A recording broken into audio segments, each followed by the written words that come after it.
Hello everyone. So this is a presentation on transitioning to practice. I am Brianna O'Neill Belmont and this is basically my road to success in order to become a PA. As an entry-level professional. So the first step to the road to success would be to graduate from FGCU's Bachelor of Science in Athletic Training. This will take place on May 6, 2018. In this time period, I have already taken the BOC exam and have passed. This will accomplish becoming an ATC, and at this point, will also require my Florida State license and obtain my LAT. As this pertains to Maslow's hierarchy of needs, this stage in my professional development, this would fall into the physiological and safety needs. It would fall into the physiological needs because this is where I have been able to adapt to this type of lifestyle and balancing all aspects of my life, including studying, eating, health needs, and etc. So it also fall into the safety needs because it develops as a sense of safety within this profession because I have accomplished here graduating from FGCU with my Bachelor of Science in Athletic Training and becoming an ATC and LAT. So for the summer following graduation, as you can see, it says hire me. So during this summer, I'll be applying for a part-time job at Coral Glades High School as an assistant athletic trainer. This would consist of working alongside their head athletic trainer and covering camps, practices, and games that he cannot cover. Since this is over the summer, there are a number of different camps and clinics that are to take place. So these are already scheduled events that I've already looked into, and I look forward to helping out with those and working with Coral Glades High School. Now, furthering my education, I will be attending the NATA Synopsis in New Orleans. Here I will be presenting my case study that was done on post-compartment syndrome effects. This will not only expand my knowledge throughout attending the different seminars, but one of my weaknesses within my practice is in the evidence-based practice and research section. So this will help to target that weakness of mine. The final step for the summer is to register for my prerequisite courses for fall 2018. First year following graduation. So as this pertains to Maslow's hierarchy of needs, this stage in my professional development, this would fall into the belonging and safety needs. It caters to the belonging need because as I continue to work with Coral Glades, I begin to gain the trust of not only the staff, but the athletes as well. For safety needs, I will have a source of income in my desired field as I continue to educate my education towards my end goal.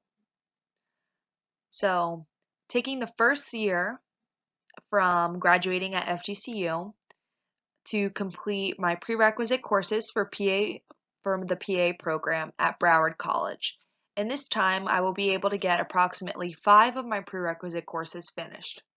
At the beginning of this year, I will begin my preparation for the GRE and application for this test. Towards the spring semester, I will have passed the GRE. Since I will be a full-time student completing these courses, I will continue doing my part-time work through Coral Glades High School. And in order to further my education and target some of my weaknesses within the domains of athletic training, I will be attending a CEU course on joint mobilization. This will help me on furthering my manual therapy skills. So my second year following graduation, I will be taking the second year to complete the rest of my prerequisite courses for PA school at Broward College. And this time, I will be able to get my final 4 prerequisite courses finished. At this point, I will continue working part-time as an assistant athletic trainer at Coral Glades High School. And through this, I will continue to further my knowledge with rehabilitation and communication skills when communicating with the athletes and other staff. So always focusing on rehab, these aren't really big weaknesses, but they can definitely be improved. So I guess furthering that is a big step towards my goal as well. Continuing with targeting my weaknesses, on the other hand, in manual therapy, I will become Graston Technique certified. Since I will be a student, I will be able to obtain the student rate of $400 plus the application tax and brokerage. So the M1 training is approved for 12 category of CEUs. That's awesome because that's a step in the right direction for renewing my athletic training certification. Now, applying for PA graduate school. So the top PA programs that I will be applying to would be as follows: Florida Gulf Coast University, University of South Florida, Florida International University. When applying to these programs, my ideal school to get into would be University of South Florida. Applying to graduate schools would be accomplished at the remainder of the second year of my prerequisite courses. So here are the different requirements for USF's PA program. So I will need an average GPA, overall GPA of 3.5 science, 3.5, and a science GPA of 3.5. An average GRE percentile for verbal 66 percentile, and quantitative is a 66% or 60 percentile. The average patient care hours would be 2,500, and the prerequisite courses that I will have finished off during the previous 2 years would be statistics 1 semester, biology with lab 1 semester, microbiology with lab 1 semester, chemistry with lab 2 semesters, organic chemistry with lab 1 semester, biochemistry or organic chemistry 2 1 semester, human anatomy and physiology with lab 2 semesters, and medical term 1 semester or 1 course. And then letters of recommendation. Normally it's about 3, varying from a professor, a PA that you worked under or shadowed, different people in the healthcare field, stuff like that. Now, once I get into USF's program, the USF PA program prepares us to deliver high quality, evidence-based, patient-centered healthcare. We accomplish this through a strong system-based curriculum delivered through over 24 continuous months. During the clinical phase, we will engage in approximately 2,300 hours of supervised clinical practice experiences. We will participate in the following 5-week core clinical clerkship. So this will be going through internal medicine, family medicine, pediatrics, surgery, emergency medicine, women's health, behavioral and mental health, and 2 elective clerkships. So as it pertains to Maslow's hierarchy, this is going to cover 3 different levels for me. So belonging needs, safety needs, and esteem needs. For belonging needs, by joining a program such as this, there will be friendships and mentorships gained through this experience. Our safety needs is by getting accepted into the PA program. It will give me a sense of security because I made it to this stage in my professional career. And esteem needs is by getting accepted into my ideal university for PA. This would give me a sense of accomplishment fulfilling the esteem needs. Now, once I graduate PA school, at the remainder of the 2-year PA program, I will be graduating from USF in an effort to specialize as an orthopedic physician assistant. This is in surgery. So towards the end of this program, I will sit for my PANCE exam, which is a Physician Assistant National Certification exam, and then I will pass the PANCE. This exam is a 5-hour exam, including 300 multiple choice questions, administered in 5 blocks of 60 questions, with 60 minutes to complete each block, as well as an advanced payment of $500 for my exam along with my application. As this pertains to Maslow's hierarchy of needs, this stage would fall under the esteem. By accomplishing these big milestone steps of graduating PA school and passing the PANCE. All right, so after I graduate from PA school, now it's time to pick my specialty, as I will be specializing as an orthopedic physician assistant. So while in PA school, becoming a physician assistant orthopedic surgery starts by completing a PA program accredited by the Accreditation Review Commission of Education for the physician assistants. Upon completion of an approved PA program, we must take and pass the Physician Assistant National Certifying Exam, or PANCE, and apply for a state license to practice as a physician assistant.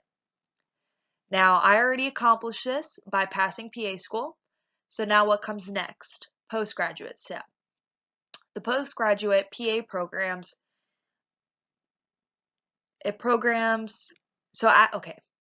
a postgraduate, PA programs prepare us to begin working in a paid capacity as a physician assistant to receive advanced training in my chosen specialty, as in surgical. For postgraduate residency programs, which last about 12 months, include both didactic and clinical training. As a graduate of an orthopedic postgraduate PA program, I will have gained an in-depth understanding of a number of areas within orthopedics. These programs offer extensive experience in triage and in the evaluation, treatment, and management of orthopedic problems. As a resident of these programs, I will participate in clinics, inpatient care, and first assistant in the operating room in each rotation. Graduates develop the expert first assistants in the operating room. Orthopedic physician assistant at Joe DiMaggio's Children's Hospital. So, at this step in my professional career, I will be working in the sports medicine floor of Joe DiMaggio's Children's Hospital. I will be assisting in the orthopedic surgeries alongside the surgeon. Working on this floor will give me plenty of opportunities of growth, and this could be done through working alongside some very experienced surgical PAs and learning from them, as well as working alongside some talented surgeons.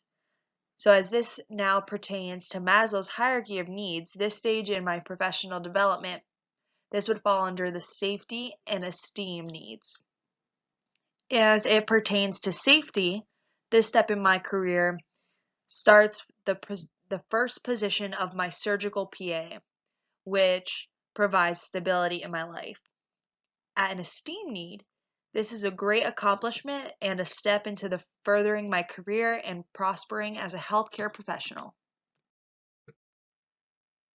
All right, so we're moving on up now. So I will spend 3 more years working at Joe DiMaggio's Children's Hospital as an orthopedic surgical PA. At the beginning of the 4th year, I will get moved up in the rankings for surgeons, meaning getting to assist in more complex surgeries. Through all of my hard work, I was taken on as the Chief of Orthopedic Surgeries, Head Physician Assistant. By getting this promotion, this means I will work on his service, which is a prestige opportunity. So getting to work with the Chief of Orthopedic Surgery and being his head physician assistant, that's a huge benefit and growing opportunity. All right, so now we are reaching our self-actualization. So after 2 more years as the right-hand man of the Chief of Orthopedic Surgery, once again, there was a big opportunity rewarded to me. At this point in my professional career, I have been approached by the Chief of Surgery, who's on top of everybody, who offered me an interview for Chief Physician Assistant. Through a series of interviews against 5 other applicants, I received the position. As this milestone relates to Maslow's hierarchy of needs, this position would be my self-actualization stage. This is my ultimate goal by being a mentor for other PAs who I can give my advice and help further their understanding as well as their clinical evaluations. So what does a chief PA entail? So as the chief physician assistant, this job entails a lot more than just assisting the surgeon in surgery. Now I will take part in the hiring and firing process, which will contribute to making this hospital the best it can be. Scheduling and coordinating with surgeons on whose service the PAs will be on. Then most important and rewarding part of the job beyond helping in surgery would be orienting and mentoring other PAs to help them become the best they can be.